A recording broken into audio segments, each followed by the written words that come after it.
Welcome to this session, Guided Reading for Elementary Teachers. I'm Robin Dixon, Pre-K through 5th grade ELA consulting teacher, and I will be walking you through this presentation. So should you have questions during this presentation, please write them down. You will attend a live Zoom session where all of your questions will be answered. Let's begin by exploring our learning intentions and success criteria for this session. Our learning intention is as follows: to know the essentials of a guided reading lesson, to determine how to best test and group students for guided reading, how to plan a guided reading lesson, and your success criteria. You will be successful when you can describe tests used for grouping students, when you can describe ways to group students for guided reading, and when you can plan for a guided reading lesson. So let's take a moment to look at these pictures. You will see a person who is juggling some rings and a person who is juggling and balancing what looks like some bowling pins. So I want you to take a moment and I want you to think about, in your experiences with guided reading, if you're a classroom teacher or when you were student teaching, how do these pictures make you feel in relation to teaching guided reading? So take a moment to pause the video, reflect, and then when you are ready, start the video. So perhaps while you pause the video, you are thinking that you feel like one of these people on the screen where you're juggling many students and many different needs of students within your guided reading groups. Or perhaps that's what you felt like when you're planning for different reading groups and meeting the needs of all of your students.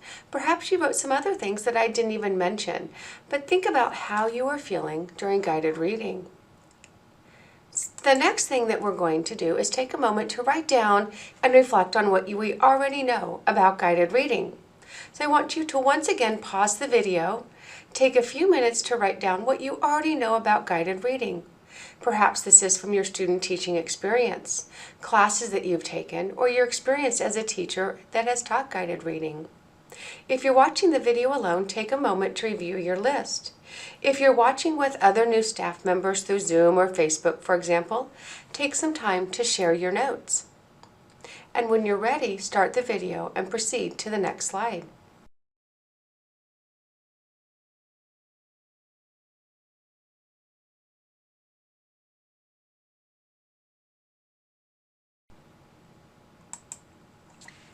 In this presentation, we will explore the why and the what of guided reading. So we're going to begin by looking at why guided reading is important.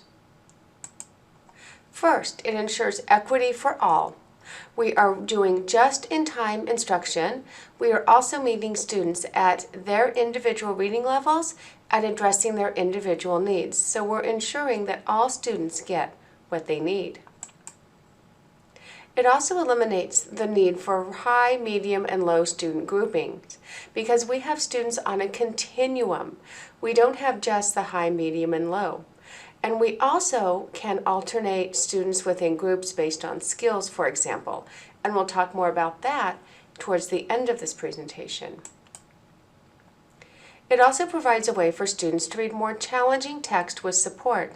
In guided reading, we are also always having students at the very edge of their highest instructional level. So it's challenging and it's providing them challenge, but also the support of the teacher within the guided reading group. It also allows for responsive teaching, and what this means is that we are meeting individual as well as group needs within our guided reading groups. So we're being very responsive to what students need, not what we think they need or what we want to teach, but based on student needs. And finally, it teaches students to assume a higher cognitive load. We are providing scaffolds for students in order for them to learn the reading skills that they're needing at a higher cognitive level. And this is what we want. We want students to be doing the heavy lifting within guided reading and also within their learning in general. On the screen, you will see a screen of Vygotsky's Zone of Proximal Development, or ZPD for short. Now, we were talking about scaffolds and providing just right instruction, and that is what you'll see on the screen. Right here, you'll see what I can learn with help is in that gray. I'm on the right-hand side, and I'm circling it with my mouse. And this is what guided reading does. It reaches students in their zone of proximal development. If we're having students always read texts that are in the blue, for example, what they can learn on their own, we're not teaching them the skills that they need to become stronger readers. And that would be called a level that would be too easy for them to read. If we go beyond my reach, then we're getting to frustration level text, and that is not where we want students either in guided reading. So we need to make sure that we are reaching students at where they need to be at their levels. And if you want to pause the video for a moment to examine this slide further, this would be an excellent time to do so. So if you're going to pause and watch and rather examine this slide more in depth, please do so at this time. If you are ready, just continue on with the video. Let's look at what is guided reading. We've talked about why, and we know that it's a way to individualize instruction for students, but what exactly is guided reading? Guided reading is targeted instruction. It's individualized for groups and for individual students, and we talked about this under the why. But now we see that that's really what it is individualizing and meeting students' needs within reading. It's also a critical component of high-quality reading instruction. We know that Tier 1 core instruction can reach many of our needs of our students, but we know that guided reading gives us a way to reach all the needs of all learners. They're also for flexible groups that are student-centered. A little bit ago, I alluded to this fact and about how you can group based on skills, for example, and student needs this way. So a student doesn't start off at an R level, for example, and stay at an R. We are continually moving and flexing our guided reading groups for our students. It's also based on instructional levels as determined by the F&P benchmark testing assessment, and we'll be talking about that in just a little bit. So when we look at this picture on the screen, you will see some examples of what is guided reading. We will see that it's small group instruction. We also see at the round table here, if we look at this table, we read so that we're all in a circle learning together. The teacher, for example, would sit right here where that kidney table comes in, and we can see that the teacher is teaching to a small group. And during that small group, the teacher is providing very explicit instruction and supports for students, and also increasing the level of rigor within those texts. Texts are at children's instructional reading level. Again, that instructional level is what fits for the student's ZPD, or Zone of Proximal Development, that we talked about just a moment ago. Children can also read a whole text. Sometimes when we get to the upper grades, you might have students reading a selection from a larger text for a very specific instructional teaching purpose. And again, we talked about how it is responsive to individual students' strengths and needs within that group.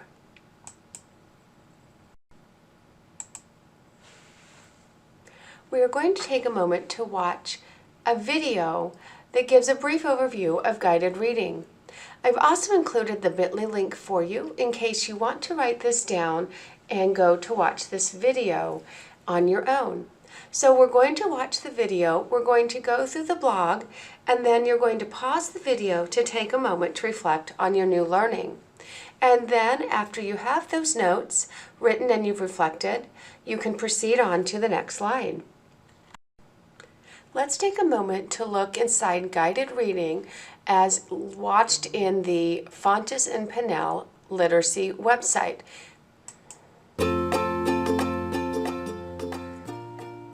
Tell me what season you think it might be in this page. Ava? Spring. It's spring. How can you tell, Julie? Like the forest, it's not like snow, there isn't snow anywhere, but that is adorable. A little baby monkey. They are cute. The captain said, get in the galley and cook. All right? So find the word galley on this page. Can you find galley? On page 10. Yes. Everyone say galley. Galley. Let's pop it out. Galley. Now, let's think about what that might mean. You're on a ship, and the pirate told her to cook Jadenelle, right? What do you think a galley is? The kitchen of a pirate ship. Who has another page or another thing they want to share about the power of style? I think the whole book was very inspiring Say more. because she started off as a kid who was being bullied, and then throughout the book she started getting almost like stronger, and she really wanted to teach other kids to like get more strong, to get stronger like her if they're being bullied.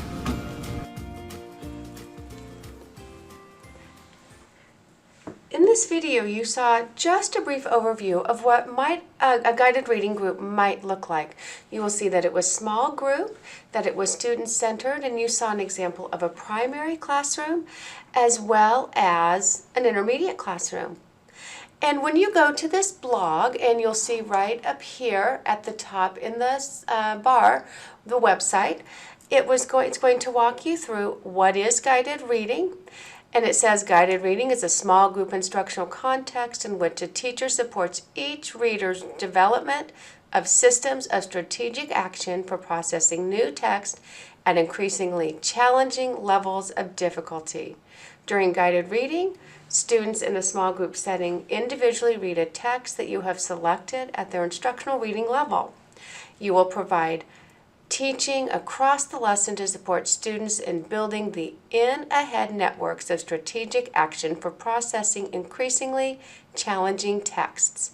And really, we're giving students scaffolds, and we're giving them ways to read a text and giving them strategies at the same time. And as you scroll through here, you will also see some additional reasons about why guided reading is important, what guided reading looks like, and we'll be walking through these processes during this presentation.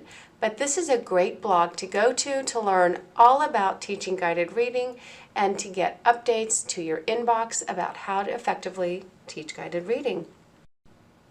We've taken a few moments for you to watch a very brief video about a guided reading group in a primary and an intermediate classroom. You've also taken some time to read the blog and reflect on what you've learned in that blog, and you've made some notes about your new learning. Let's take a moment to look at what guided reading is not. Guided reading is not popcorn or round-robin reading. This does not mean that we take turns with one person reading a paragraph or a page and so on.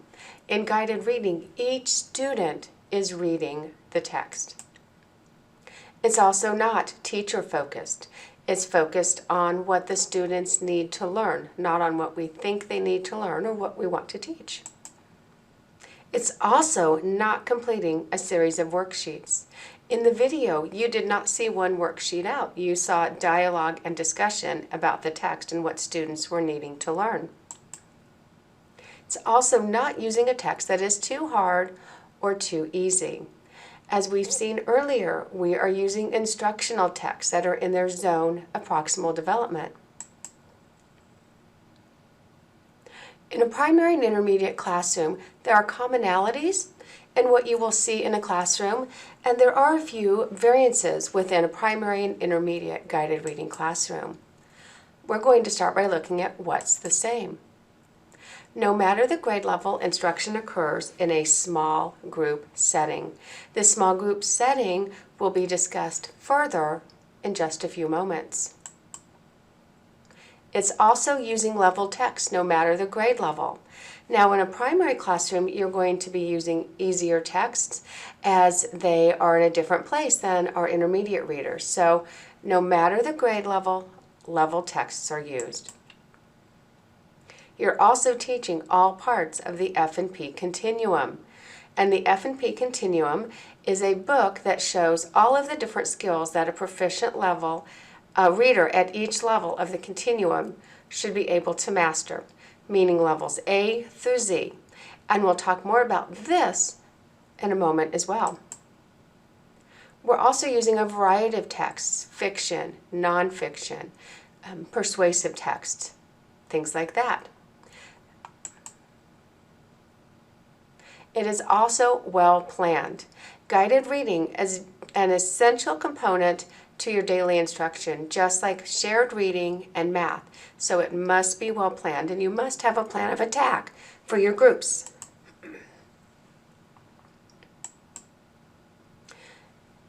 When we look at intermediate versus guided reading, there are a couple of differences that we need to note.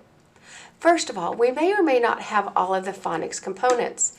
If you have a grade level group that is reading proficiently and has phonics attack skills, then you may not teach those. However, should you have a 4th or 5th grade guided reading group that's needing to develop phonemic awareness skills or needs direct instruction in phonics, of course those will be included in your daily lesson plan for those students, those groups of students or individual students. You're also meeting the reader's needs in different ways. In a primary classroom, you may have hands-on letter cards and letter tiles, whereas with an older reader, you may be providing more scaffolds like graphic organizers, for example. When we look at the deeper levels of DOK, you will see this when we look at the comprehension piece. In a lower level text, such as a level B, C, or D, when we're looking at our youngest readers, there's a higher focus on learning the phonemic awareness and phonics skills of reading, and you may not have a DOK3 type of question where there's more application.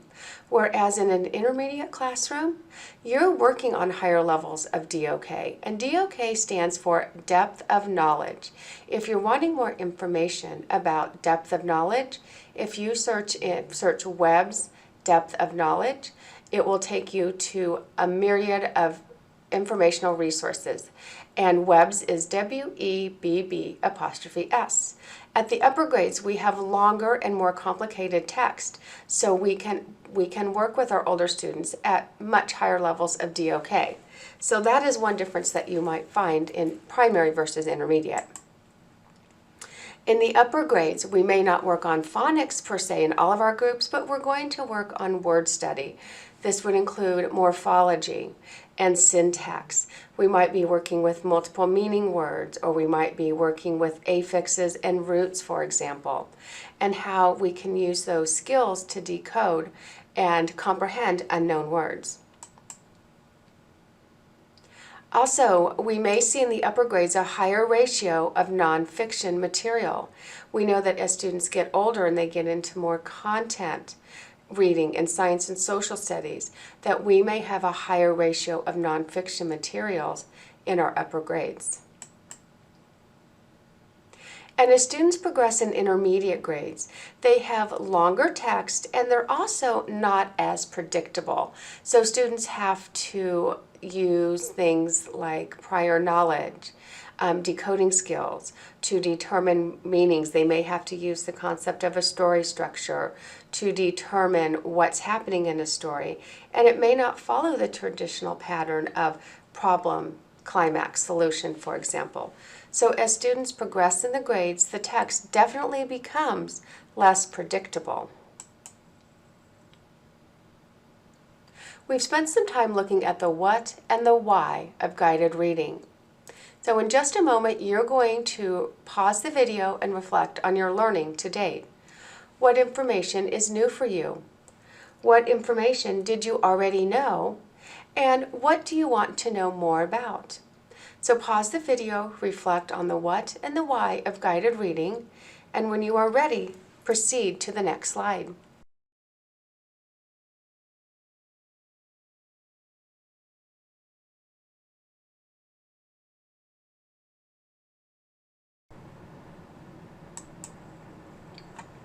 The next area that we are going to explore is how do we determine the F&P level of a student, and how do we create our guided reading groups? There are two primary methods. The first is the F&P benchmark assessment, and this is an assessment that is given to students that helps determine his or her instructional level. And this this is found with your instructional coach, and if you reach out to your instructional coach, he or she will have the materials that you need to assess your students, but it walks them through a test where they are reading part of a passage, part of a story silently, and part out loud, and you're asking comprehension questions, and during the part where they're reading out loud, you are marking their errors for an error analysis, a number of words read correctly. And again, your instructional coach is going to be a great resource to help you learn more about the F&P benchmark assessment. And the F&P benchmark assessment is normally given 3 times a year: fall, winter, and spring. And during these these testing periods, you will do running records, and those running records will help you to determine when a student is ready to progress to the next level within the guided reading continuum. On the screen, you will see a very important set of criteria, and what these are is they show you how to determine if a student is reading at his or her highest instructional level.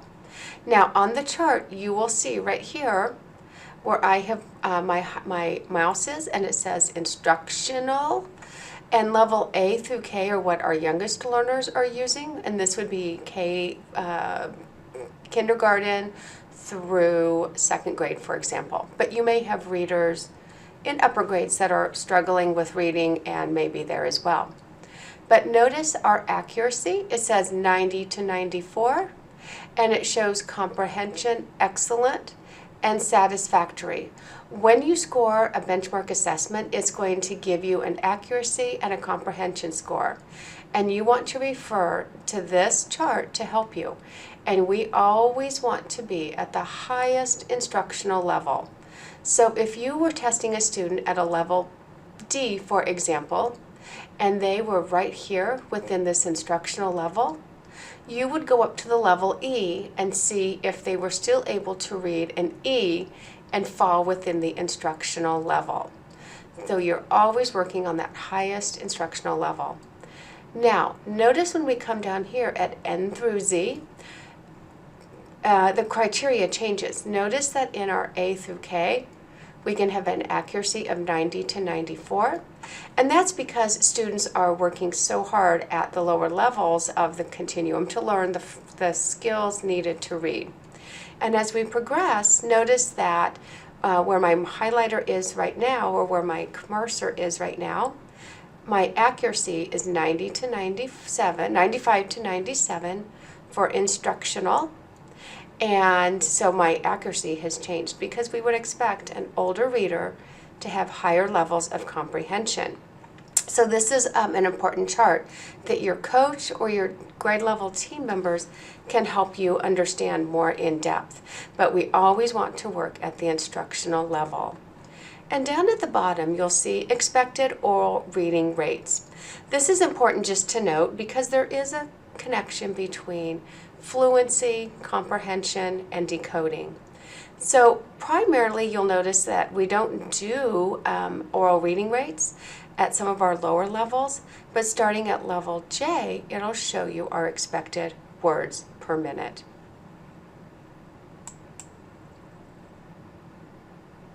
And this is what we were just looking at on our slide previously. In levels A through K, our highest reading level will be where a student can read with 90 to 94% accuracy with excellent or satisfactory comprehension, or they might have a lower accuracy at 95 to 100, and their comprehension might be limited. Then in levels L through Z, notice that it changes to our highest reading level with 90 to 95% reading accuracy and excellent or satisfactory comprehension. Or we have a higher accuracy at 98 to 100 and limited comprehension. So this is very important to note, because if we're not following these guidelines, we're not putting our students at their instructional level to make the most gains and growth. And again, your coach and your grade level team members are going to be excellent resources in helping you with this. What I would suggest is when you test your first student or students, score those and then have your coach help you with this. Have your coach look at your scoring and determine, do you need to keep testing that student to reach his or her highest instructional level, or is that student where he or she needs to be? You could also have the coach also test a student with you at the same time, and you could compare scores. So your coach will once again be an excellent resource for this process of the F&P benchmark assessment. On the screen, you will see the text gradients from A to Z+, and you'll see approximate grade level gradients. So in kindergarten, our expectation is that students are at an A through D. In first grade, E through J, and so on. So you can look at your grade level and see where your students should be performing. If you're a grade level 3 teacher, you're looking at that N, O, and P.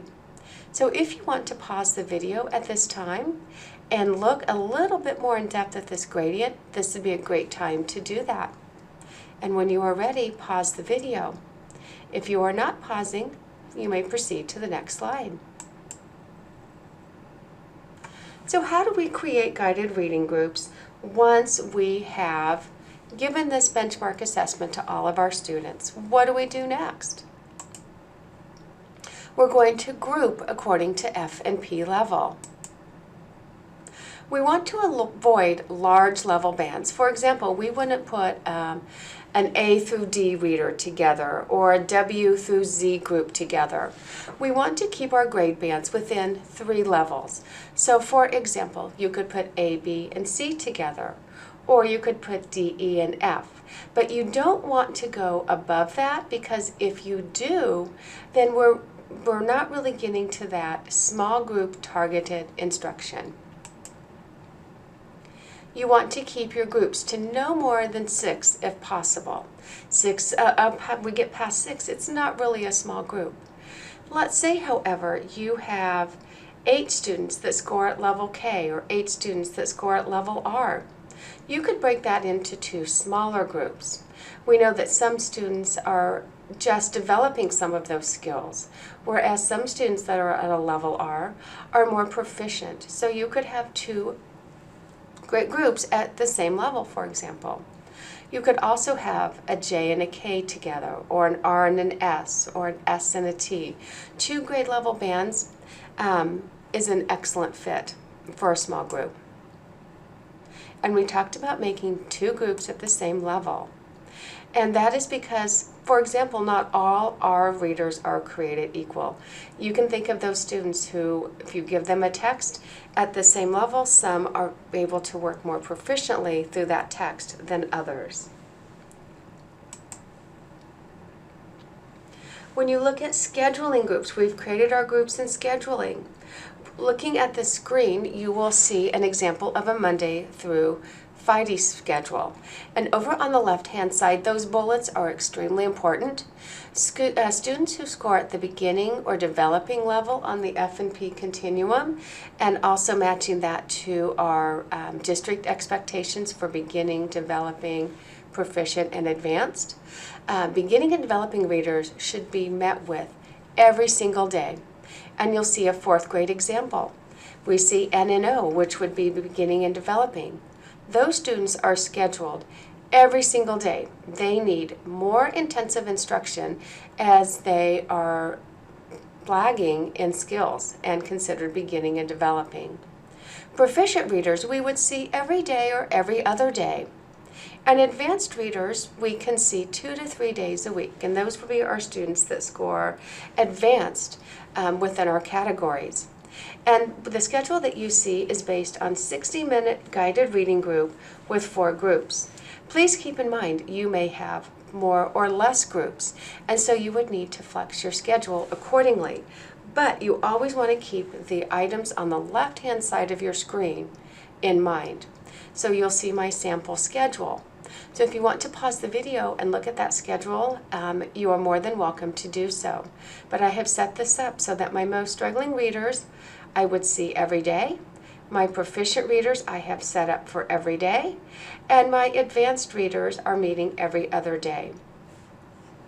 So you may pause and look at that schedule, or you can proceed on with the presentation. We've looked at testing and grouping students. So what did you learn about testing students, and what are some ways that you might group your students? This would be a great time to also pause and reflect on questions that you have for your grade level team members, or how you would like your instructional coach to help you through this process of benchmark testing, which will occur in August and September of this school year. So take a moment to pause the video, and when you are ready, proceed to the next slide and begin the video.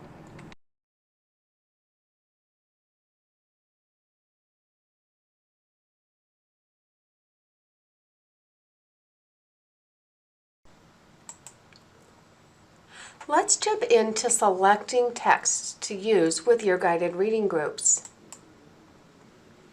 When you're selecting books, you want high quality fiction and nonfiction. It's important to have a mix of all types of genres. We want to expose students to many types of strong literature that are both fiction and nonfiction. And we know that as students get older, they will need a myriad of experiences in order to tackle nonfiction reading. Is there a way to connect to a current science, social studies, or second step lesson? This is a great place to connect. For example, if you're getting ready to study a topic in science or social studies, could you do a guided reading book and front load that material? Or could you do an extension of a topic that you are studying? For example, if you're studying a region in 4th grade, can you find a story that is set in that region of the United States and extend that way? If you're noticing that your students are struggling with a second step issue, for example, self-esteem or bullying, what have you, taking a story and using it in guided reading to extend those skills and concepts.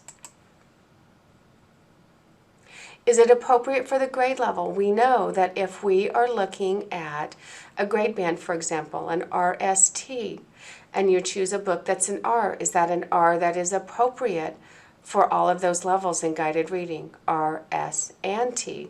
So thinking about a book that will work for all the students in your group.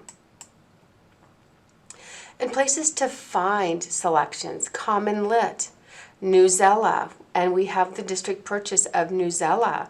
So you can go to Newsela and find any kind of article on any topic. And what's amazing is you can print the same article at different levels. So all students could read the same material, but you could make sure that that material is leveled to the group's needs. Reading A to Z.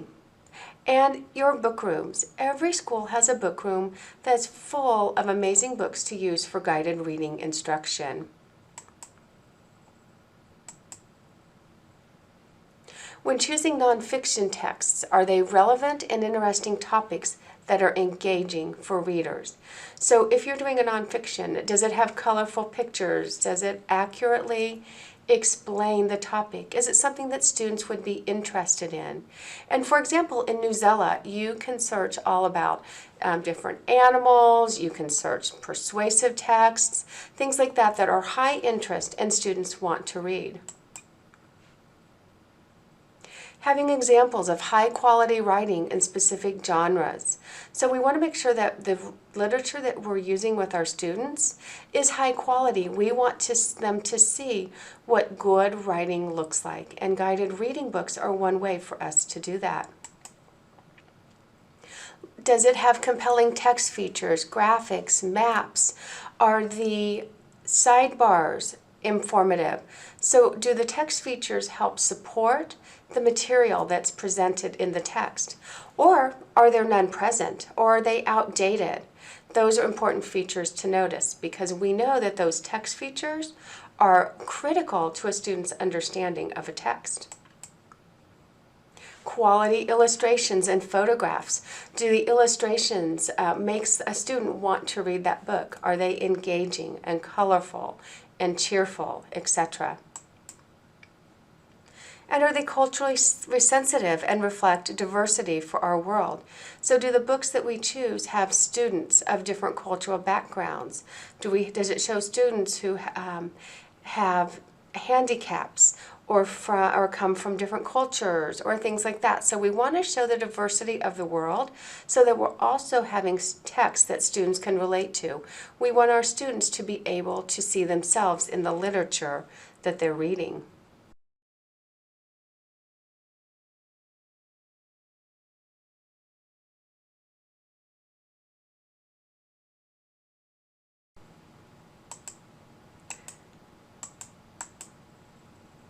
So after grouping our students and testing our students, we need to look at what exactly happens during a guided reading lesson. So let's take a look at the general components. At the beginning of each story, you're going to introduce the text. And during a lesson, you're going to observe the children as they read the text individually. And you're also going to listen to each student and record anecdotal notes and note teaching points for students. So when students are reading individually, you'll make note on a skill or concept that the student may be struggling with, or if there's a consistent way that they're mispronouncing words, so that you can do individual teaching points within that. And you're also going to make note of your group and also maybe a teaching point that you need to keep in mind for the entire small group. And you'll do running records as needed. Please keep in mind that running records tend to occur more frequently at the younger grades as teachers are assessing progress of phonics skills, which will help determine in large part when students are ready to proceed to the next level on the F&P continuum. And you're also going to invite children to discuss the meaning of the text, and you're focusing on comprehension. Are they understanding the meaning of the story on all levels of DOK from 1 to 4?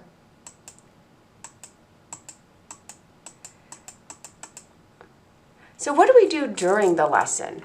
We're going to engage children also in letter and word activities. So we'll do word work or phonics lessons as part of a guided reading lesson. You'll also extend understanding through writing. Writing is an optional piece, but it is an excellent way to extend what students are learning in guided reading. Extending the comprehension, asking students higher level thinking questions that they will respond to in writing is an excellent extension of guided reading when students are working individually. So there are 3 parts of a guided reading lesson. You have before the reading lesson, before reading the lesson, during the lesson, and after reading the story. So we're going to take some time to look at each one of those 3 parts in more detail. We'll begin with the before section of a guided reading lesson. Before students begin to read, the teacher must prepare the student for the text they are going to work with.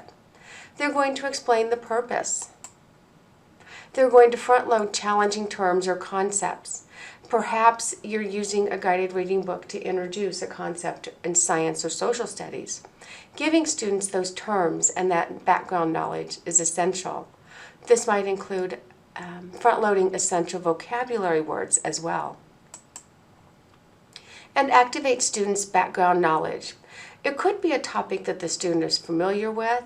If you're doing a book at the end of a social studies unit, for example, they already have that background knowledge. But if it's a concept or skill in the book that you think, or a topic that you think students might struggle with, we need to activate their background knowledge so that they're bringing their own knowledge and experience into the reading of the text. You also want to assess prior knowledge and schema of students. Do students have the background knowledge that they need in order to correctly interact with the text? Do they have an understanding of the concept of the story? Do they have a schema of what they're going to need to look at a story? For example, if the focus of a text is on comparing and contrasting, do they have the background knowledge of what compare means and what contrast means. You also want to create a connection to the students' lives. If you're doing a story on baseball, ask students, have they played baseball before? Have they been to a baseball game, etc.?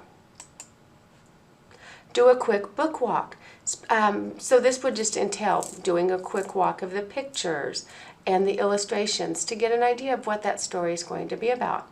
Think about when you do this with a magazine that you get or a new book, and you're looking through and you want to know what's going on in that magazine, what are the articles about, before you start choosing what you want to read. It gives you an idea of what's in the entire magazine. We want the same thing for our students. Understanding what's happening in the book also builds their schema. Making predictions. What do you think this story is going to be about? We see a picture of a girl that looks upset and she's got a skateboard. Why might she be upset with a skateboard, for example? And any essential vocabulary. Think about essential vocabulary might be very domain specific depending on the topic, or it might be a vocabulary word that you know students will encounter in multiple settings. We want to make sure that they understand that word and how it applies to this particular setting of the story. And again, front load material as needed. And a note on the beginning of the selection. It's often easy to spend a lot of time activating knowledge. We don't want to spend the whole lesson doing that, maybe 5 minutes at most. So once you have prepared them before reading, you're now jumping into what's going to happen during the meat of the lesson when they're interacting with the text. So during reading, teachers support students. And what teachers do is they offer feedback, prompts and cues around the focus, comprehension, what do readers need. So for example, if the focus on the lesson is context clues for vocabulary, giving students feedback. I like how you used the synonym to help determine the unknown word, for example. So we want to be very targeted in our feedback because this is what students will use to go forward, and the more specific our feedback, the more that students will be able to take that feedback and apply it not only to the reading for that day, but to future reading as well.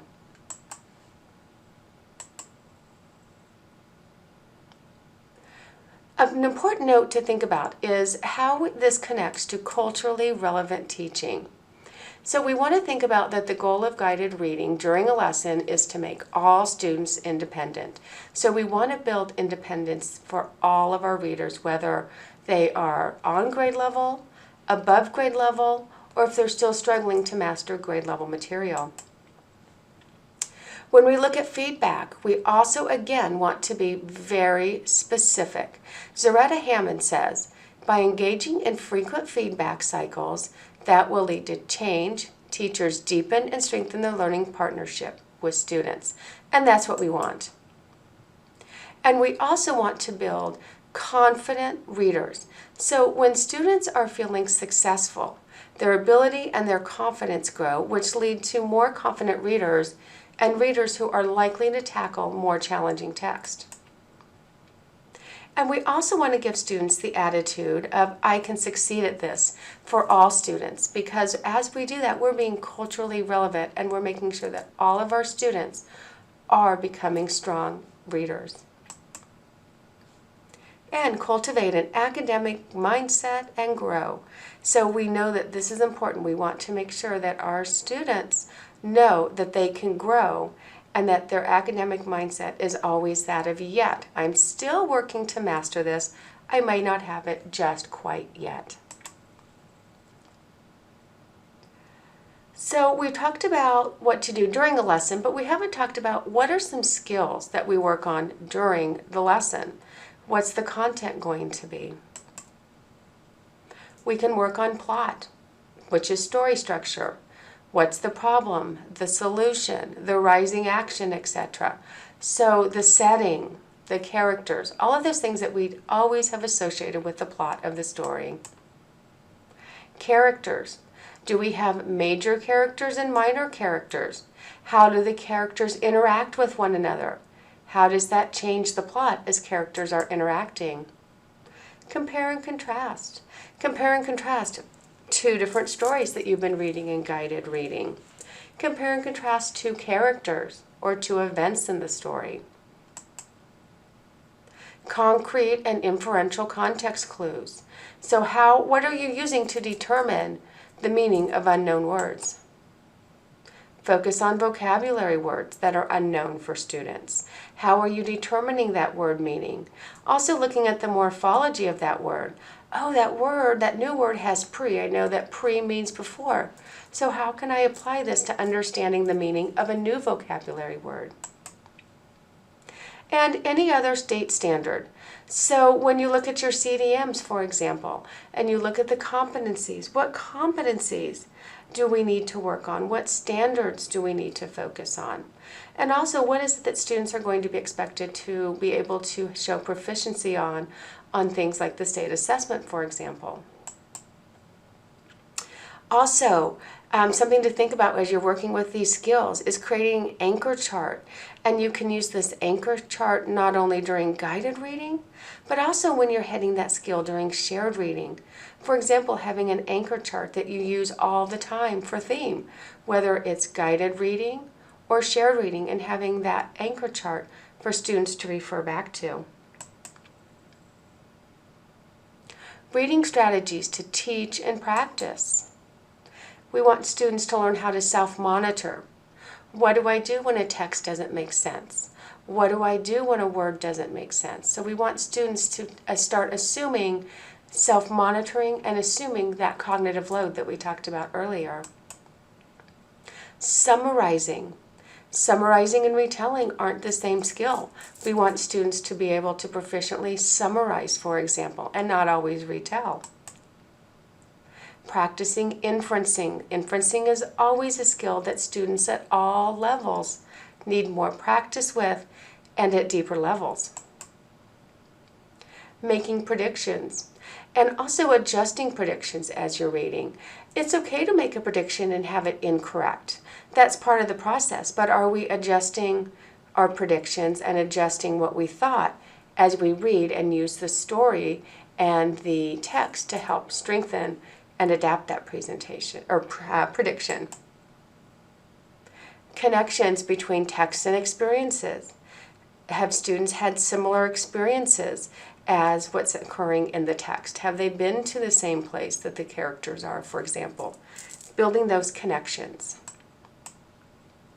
Asking questions. We want students to be able to ask and answer questions about a text. We want students to question a piece of text and say, well, why did the character do A instead of B? Or, oh, I didn't know that piece of information about owls in the text we were reading.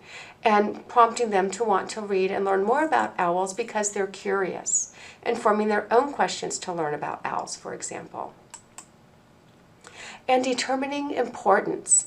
What's really essential in a text and what's additional information? Sometimes students will think that because an author included it, that all information in a text is equally important. And we know as adult readers that that's not necessarily true, that some information is more essential than other information. We need to teach that to our students. Earlier we talked about anchor charts. On the screen you will see a great book called Chart Sense. The one that I have on the screen says Common Sense Charts to Teach 3rd through 8th grade Informational Text and Literature. There is also a K through 2 book, and these are books that your coaches should have within your school building, so reach out to your coach and borrow this book in case you want more information about anchor charts. And anchor charts are important because they're used for students to refer back to. We want students to refer to anchor charts when they're stuck or they need a question or they want to know what to do to determine the theme of a story. It gives them a visual way to know what to do. It's also a visual representation of learning, and we know that our brain really thrives on non-linguistic representations.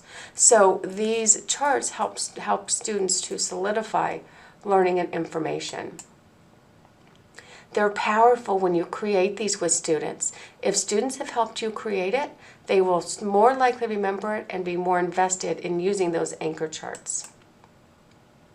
It's also a way to provide scaffolded instruction. Some students may rely more on an anchor chart and some students less. And some students may start with a strong reliance and really need that scaffold of the anchor chart, but as they become more proficient with the skill, that reliance turns away from that anchor chart to what students know and remember in their memory and application of what's in the anchor chart. Now we are to the after part of a guided reading lesson. So after students have finished their reading, the teacher wants to help students synthesize what they've learned and extend their thinking. So after that learning has occurred in that text, you're asking questions of students to go to deeper levels. You're extending what they're learning about in guided reading. You're writing about what you're learning. And we know that writing, we mentioned this earlier, that writing is an essential way to help the reader synthesize information. We want to give them time to process what they're learning to improve their comprehension. Writing is a powerful way to do this. Use a quick Kagan structure at your guided reading group. Kagan structures are excellent for processing information. Ask a question about the whole text where students have to take different parts of what they've read up to that date and looking at how those pieces of text go together. That will also help students process what they're learning. Journals are another great way to help readers process what they're learning. And any way that we can do an application of information is critical. Let's take a moment to pause, jot, and reflect on this section of the presentation. So what was a new piece of learning for you about what happens before, during, and after a guided reading lesson? What was an aha you had?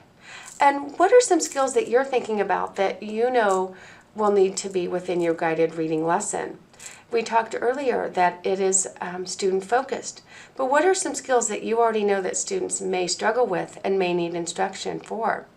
So take a moment to pause the video, reflect, and when you are ready, start the video and proceed to the next slide.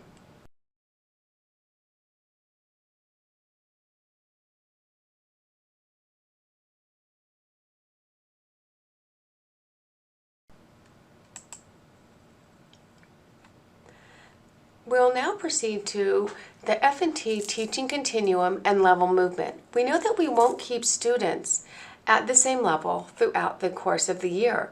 So how will we move our students onto higher levels on the F&P continuum? First thing that you'll look at is this picture that you'll see on the screen is the continuum of literacy learning. Your coaches all have this book, and in this book you will see what a well-rounded reader looks like at each guided reading level. So what does a well-rounded D reader look like? What does a well-rounded R reader look like? And this book will show you all the skills that students will need to know at that particular guided reading level. So ask your coach for this book and go through this book with your coach and look at when do your students show mastery of those skills. It's a time to move on to the next level. It talks about genres and text structures. It talks about themes, fluency, thinking within the text. So it will look at all these areas for you to help determine have your students mastered all of those particular areas. You'll want to move students during the year. You may move them after you have given a running record, and the running records indicate that a student is ready to move on. If you've done 2 or 3 running records at a level G, for example, and students are showing mastery of that, it's time to move the student to the next level. Have they mastered all areas of the literacy learning continuum? Does the official F&P benchmark show movement is needed? It's December, you've done an official F&P benchmark. They've mastered 2 more levels. Move that student up. For example, if you tested them at a G, they passed the G. You keep progressing until they get to that highest instructional level, and you move that way.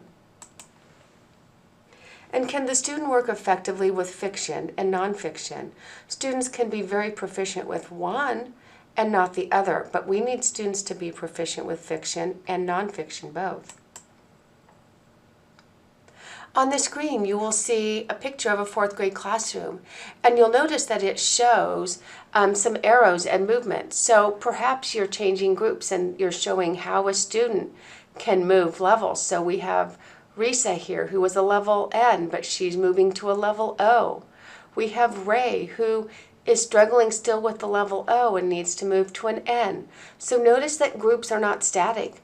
You may constantly be shifting and moving groups. Down at the bottom, it says alternate groups within the 8 weeks. It shows you another way that you might group.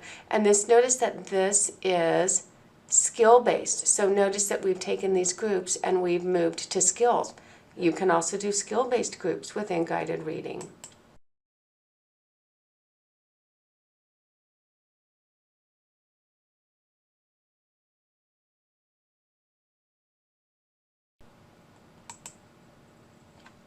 Planning is essential within guided reading.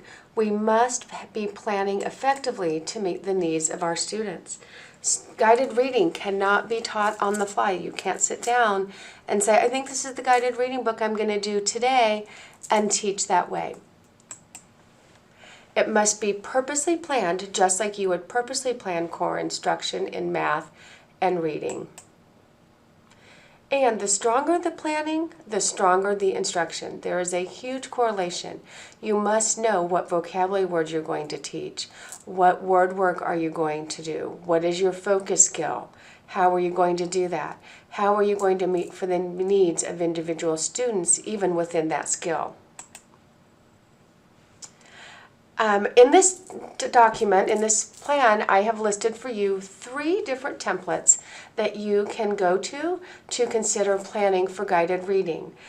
Each of these templates is different, and so what's important is that you find a template that works for you. One is from Jan Richardson, and one is also one that I developed and used when I was teaching guided reading at the intermediate level. So copy these bit.lys, write them down, take a picture, and look and see if any of those templates are ones that you would like to consider using in your classroom as you're planning for your guided reading instruction. And finally, I have listed for you 4 resource pages that you might want to consider going to that talk about skills and how to teach guided reading.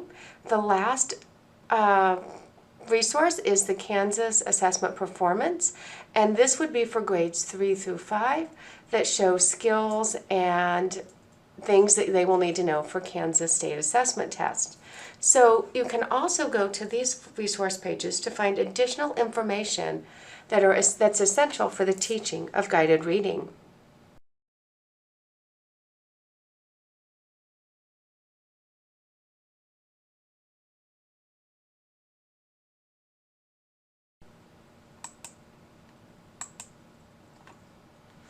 As we come to the end of this presentation, think about what is a key takeaway.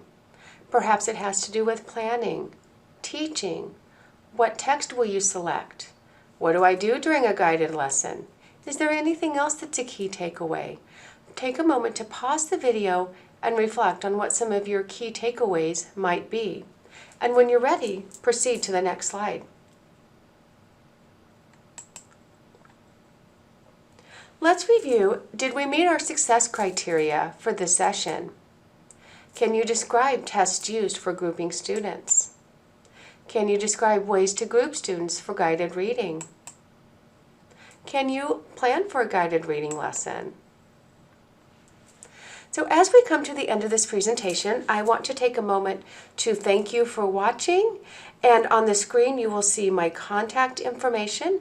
If you have any questions that you would like to speak about or any other questions that you have, please do not hesitate to reach out to me at the email address that I have provided. Again, I'm Robin Dixon, pre-K through 5th grade ELA Social Studies Consulting Teacher, and it has been my pleasure to present this session to you.